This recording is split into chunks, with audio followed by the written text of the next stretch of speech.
Polling జూసుకుంటే గూడా sir మంచి స్థాయిలో పోలింగ్ నమోదైంది. దాదాపు 82% పోలింగ్ నమోదైంది ఏపీలో. ఇది అంటే పోలింగ్ నమోదు గావడం మంచిదే ఈ స్థాయిలో. కానీ ఇది ఎవరికి లాభం చేసే అవకాశం ఉందంటారు? ఎన్నికల్లో పోలింగ్ శాతాన్ని బట్టి పలానా పార్టీ గెలుస్తుందని కానీ, పలానా పార్టీ ఓడుతుందని కానీ చెప్పటానికి దేశవ్యాపితంగా ఎక్కడా డేటా లేదు.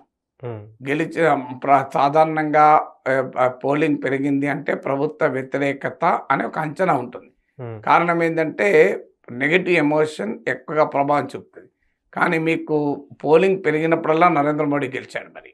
సో హ్మ్. మరి 2019లో భారీ పోలింగ్ జరిగినా మోడీ గెలిచాడు కదా. అవును. అంటే బలమైన అనుకూల వేవ్ ఉన్నా, వ్యతిరేక వేవ్ ఉన్నా పోలింగ్ పెరుగుతుంది. హ్మ్. అందువల్ల పోలింగ్ పెరగడానికి పాజిటివ్ ఎమోషన్ కారణం కావచ్చు, నెగటివ్ ఎమోషన్ కూడా కారణం కావచ్చు. హ్మ్. అలాగే డబ్బులు పంపిణీ భారీగా జరిగినప్పుడు పోలింగ్ అనివార్యంగా పెరుగుతుంది. ఎందుకంటే ఇప్పుడు 2 పార్టీలకు కూడా భారీగా డబ్బులు పంచారు. సో హ్మ్. డబ్బులు పంచిన తర్వాత అనివార్యంగా ఓటింగ్‌కి రావాల్సి వస్తది కదా. 2 పార్టీల నుంచి డబ్బులు తీసుకున్న తర్వాత మేము ఓటింగ్‌కి రాకుండా ఉంటాము అనే అవకాశం ఉండదు. సో హ్మ్. అందువల్ల అదొక కారణం అవుతుంది. ఇంకొకటి కాంపిటీటివ్‌గా పొలిటికల్ మొబిలైజేషన్ జరిగిన సమయంలో చాలా నువ్వా నేనా అనే పరిస్థితుల్లో ఉత్కంఠగా రాజకీయం ఉన్నప్పుడు సాధారణంగా 2 వైపులా కూడా బలమైన సమీకరణ ఉంటది.